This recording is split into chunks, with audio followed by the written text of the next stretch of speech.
Steve, I'm so glad you were talking about signage, because that's where we are too. Doing it in a slightly different way. My name's Avner. I'm in Cincinnati. I work for a group called the Haile Foundation. I don't really do anything. I get to give money to people who do things. So in this particular case, well, we were trying to figure out a solution to a couple different things. We were really looking for a way to enhance economic activity in corridors, neighborhood business districts in particular. We were looking at ways to leverage creative talent. We were looking for ways to work with an institution called the American Sign Museum, which is phenomenal in Cincinnati. If you ever get there, you have to see it. And specifically to allow them to outreach into neighborhoods, because right now they're a 20,000 square foot repository of the history of signage, and how does that become relevant to a neighborhood today? And then the other thing we're trying to do is, could we create an infrastructure, or start to create infrastructure for the next generation of sign makers, hand painting signs, hand making signs, hand carving signs, hand building signs. So we ended up creating this program called CoSign, obviously. And why signage? I mean, I think so. This idea of creative signage, it does create a mood. I mean, you think about Beale Street or you think about Charleston, and the signage gives it some sense of its place. And you know, I think it creates that sense of place. It creates a destination, especially in a corridor, and those destinations start to equate to return customers and word-of-mouth marketing and economic vitality. And I think without signs, businesses, I would say, are sort of more like books without covers. And if you don't have that exterior branding, those books don't get open. So we thought, what could we do to help businesses in a small business district address that issue? So what did we do? Well, where did we go? Well, we figured what we had to do first is we had to do this in one place to start with. We didn't know what we were doing exactly. We were kind of making up as we went along. So we figured we had to do one area of town, one business district in particular. We picked an area called Northside, an area that has a fiercely independent spirit. It's the hub of our local music scene in Cincinnati. Strong environmental ethos. It has this great collection of local businesses. It sounds like some of the ones that we've been talking about already. But it also has this strong residents association, an active business association. It has this density of artists and designers and creatives, and it happened to be the one that was closest to the American Sign Museum, so it was a nice partnership there. Okay, don't get too panicked about this, but this is really this is how we did what we did, and this is our game board, right? This is what we set up so we could create. Being a foundation, we had to do something that was going to create outcomes or results or impacts, or we had to have a strategy about how we were going to do this. So what is important about this is that every step of it had a very discrete time frame involved. We had to. We wanted these signs in a 5-month period, from very, very beginning to unveiling of these signs. It was in 5 months. And that last date was Black Friday. That was the day after Thanksgiving, busiest shopping day of the year. That was our deadline. So we had to back up all the way up and figure out how we're going to get this all done. So don't worry about this, I'll walk you through it. First thing we did, once we knew what we wanted to do and where we wanted to do it, we put the word out to the local business community and the local design community. We wanted to see who wanted to play with us. We had 52 businesses in this north side Hamilton Avenue business corridor, 52 businesses in about 6 blocks. We put the word out through a call to businesses, which is this last door hanger piece that we had walk door to door to door. 26 of them said, oh, that sounds interesting. I wouldn't mind some new signage. We put out the call to artists. 150 artists in less than a week said, that sounds interesting. I wouldn't mind getting paid for my design skills. So anybody who was interested, really interested, we had them come to a mandatory information meeting. They had to come, and at that time we had a sort of a captive audience to talk about what kind of process we were going to do, what constituted good signage, bad signage, effective signage, or ineffective signage, what the limitations were going to be, because unfortunately we have an active code enforcement in Cincinnati. It all works, sort of, so we had to play by the rules. So we had to figure out what was permitted within the existing zoning code. We weren't going to go outside of the zoning code because we only had 5 months. We couldn't go through hearings and everything else. So we ran through this whole process. And at the same time, we had pre-vetted the businesses who wanted to participate. We'd done measurements of all the buildings. and we had fact sheets for every business that was going to participate in this program. After these sessions, we let the artists loose. We said, go out, create as many different designs as you can for as many different businesses as you want to, but you have 2 weeks. And all the designs have to come back in within 2 weeks. No excuses, have to be back in 2 weeks. So they went off, and we invited them, we encouraged them, go talk to the businesses. Don't just take the fact sheet and design something. Go find out, do they have an existing brand? Do they have an existing logo? Do they have some preferences? Do they want to create a branding package? Whatever it was, look at the building, look at the streetscape, get an idea of context, and come back with something that you think the businesses would like.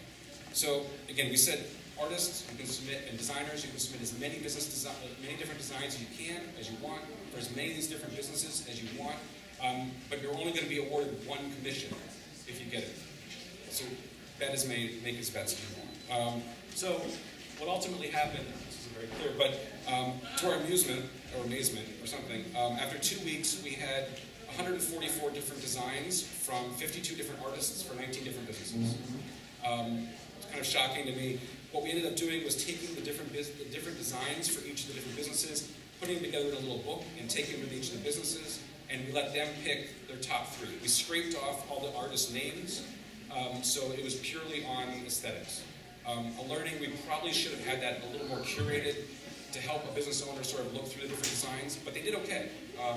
They actually, the other thing we were worried about, that everybody was going to pick the same artist, didn't happen, remarkably.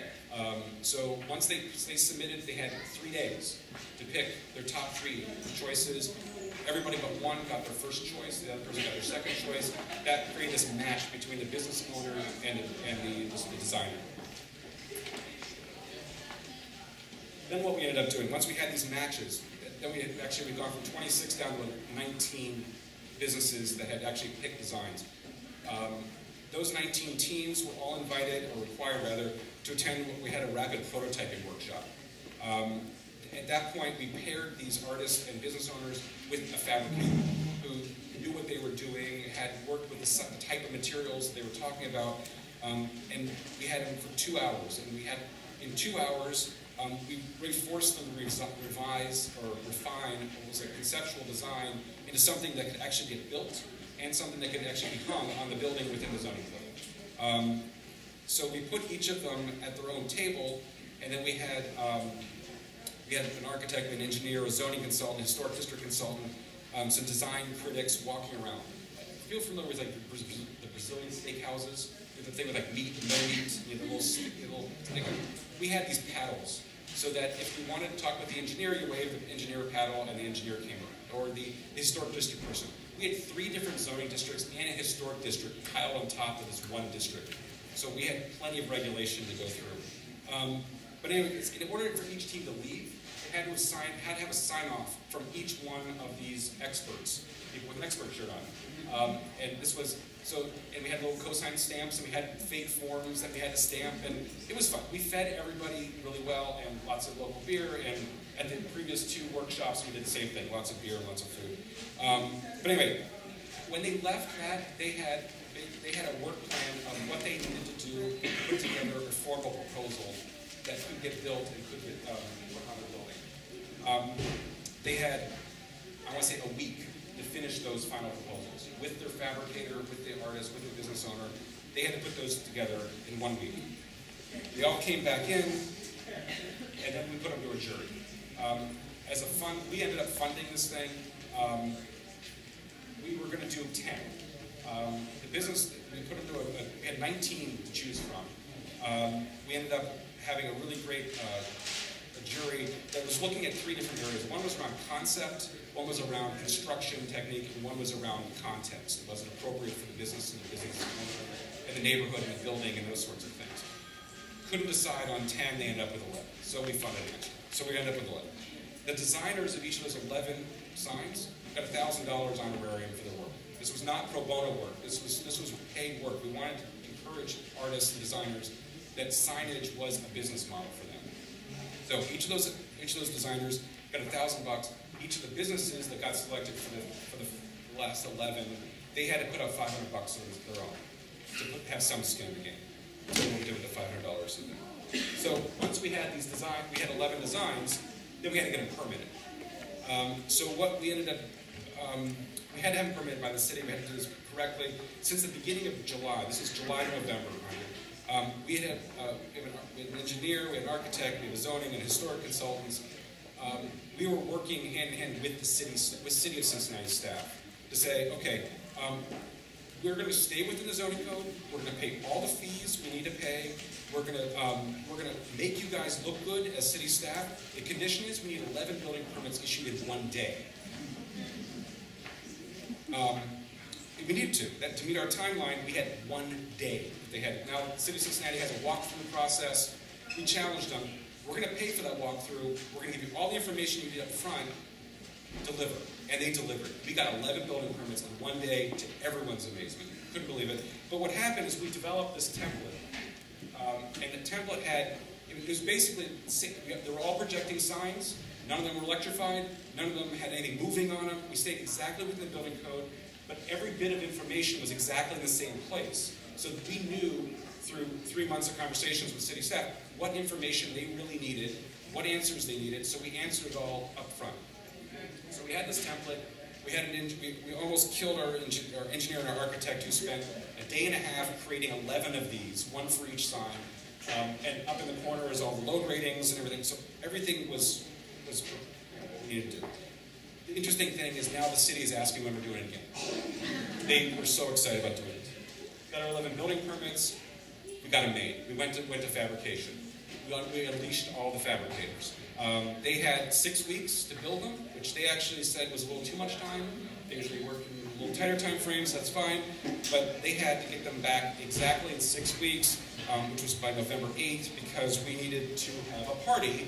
Because what we ended up doing was we hung all of the 11 signs up in the American Sign Museum and had a big party to celebrate everything, to thank everybody for how much work they did, and just, again, celebrate it, see them all in one place. That was the other thing. Nobody had seen them yet. So this was this excuse to give a sneak peek to people who were involved in the entire process, give a big call out to them. We invited all the city staff, all the city commissioners, and all the mayor and everybody. Had a great time. Monday, Tuesday, Wednesday, the week of Thanksgiving, they were taken down from here and hung on the respective buildings. And then the day after Thanksgiving, we had, there was a shop local event in Northside, and we had an unveiling. And we put the owners of each of the businesses, 11 businesses, we put them each up in a bucket truck, and they were the ones who unveiled them. And they were tickled. They had so much fun with it. But what was fun, this kicked off the shop local event, gave them a reason to rally around something. And actually, if you go still to Northside now, these posters are still in windows. People still love these things. They take pride in the fact that they have one of the CoSign signs. Here they are. I guess I should show you what they look like. We also tried to make sure that we weren't just doing a bunch of hipster signs, right? I mean, so we didn't want a bunch of hipster companies, and it was like, a bunch of coffee shops or something. But so an army surplus store, some of them are. But the one on the end, it was a cell phone shop. The guys were like, that whole facade was covered with all this crappy signage. The one condition the city did say was the building has to be put back in compliance. Any non-conforming signage has to come down before you can put something else up. So these guys were like, we have all this crap up, which just sort of accumulated over time. We'll take it all down if we can get a good sign. Nobody really cares what our business name is. Nobody really cares what brands we sell. They just want to know we sell cell phones, so they can get away with a shaped sign like that. So that's some of them. Here's some of the others. This is a music shop up here. This is a nonprofit that's affiliated with Valencia 26. It's a literacy program, Urban Legend Institute. This one actually had stained glass in the middle of it. And jackalopes and all kinds of things. It was crazy. They had a good time with it. So, what in the foundation, we have to have all these impacts and what we actually accomplished. We started putting some numbers to some of this stuff. We had 267 people at these workshops. Business owners, artists, sign makers. We had these 52 different artists submitting 144 different designs for these 19 businesses. We engaged with partners in the city in a way that they hadn't been touched before. We hadn't really worked with the city before in that kind of way. 11 artists got paid for their work. They got their work hung up.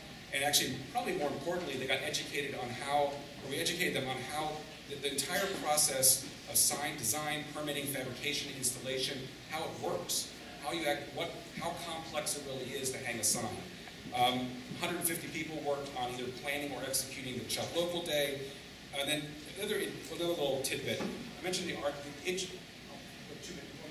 I'm on the last thing of the session. Okay, so the $500 that each of the businesses committed, what we actually did, we didn't put it in the sign. What we ended up doing was taking that from 11 businesses, $5,500, and we went out and we bought gift certificates from the business district. And we broke them into $25 increments. So for every one of those 52 artists, they got a package of about $100 worth of gift cards from neighborhood businesses. So they now still, all these businesses all over the district, not just the ones who got the signs, are now getting repeat business from these artists who now have some money to spend in the district. We just tries to regenerate that. Last thing I will say, everybody seems to like little books. So I have some of these, about 20 of them. I'm happy to let you know what this sort of documents our process, gives you some of the graphic here. We're planning on replicating this. Right now, we're actually going to be replicating in Cincinnati a couple times with the idea of how do we take this process and make it in a way that can be replicated anywhere. We didn't do any special permissions. We actually stayed within zoning code. We stayed within we stayed within the bounds so that it shouldn't be something that you have to have special permission to do. So we think that anywhere there's artists, anywhere and designers, anywhere there's small collection of small businesses, anywhere there's a committed business district or a residence council that can work on this together, because we have people on the street helping us, they can do this. And we're going to create a package and sort of send it out, and anybody can do this thing. So I think that's about it. Thank you.